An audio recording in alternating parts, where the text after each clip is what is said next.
আসসালামু আলাইকুম আরহামাতুল্লাহ। প্রিয় দর্শক, আপনাদের জানাই সৎপথের পথিক চ্যানেলে স্বাগতম। আপনার জীবনের সবচেয়ে বড় দুশ্চিন্তা কি? রিজিকের অভাব, অসুস্থতা, নাকি কোনো প্রয়োজন যা পূরণ হচ্ছে না?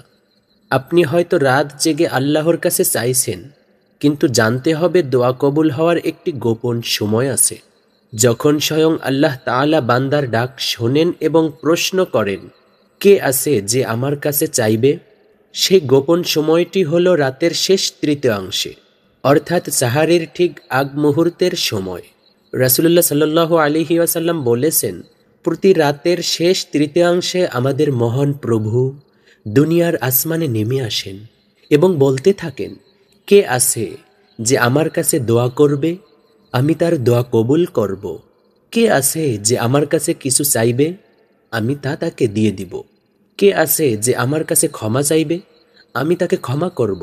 সহিহ বুখারী ও মুসলিম। এই হাদিসটি আপনার দোয়া কবুলের গ্যারান্টি।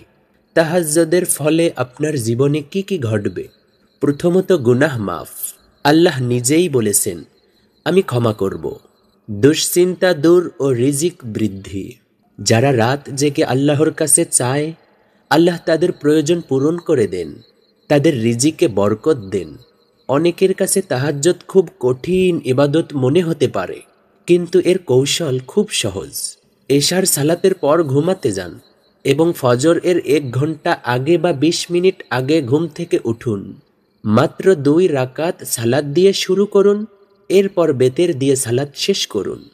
এভাবে নিয়মিত অভ্যাস গড়ে তুলুন, দেখবেন খুব অল্প সময়েই আপনি একজন তাহাজ্জুদ গুজারিতে পরিণত হতে পারবেন।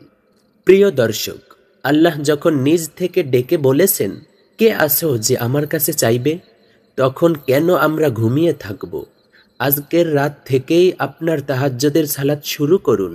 আপনার প্রয়োজন আল্লাহ তাআলাকে এই গোপন সময়ে বলুন। আপনার দুশ্চিন্তার কথা বলুন। নিঃসন্দেহে দুশ্চিন্তা দূর হয়ে যাবে এবং সমস্ত প্রয়োজন মিটিয়ে দেবেন।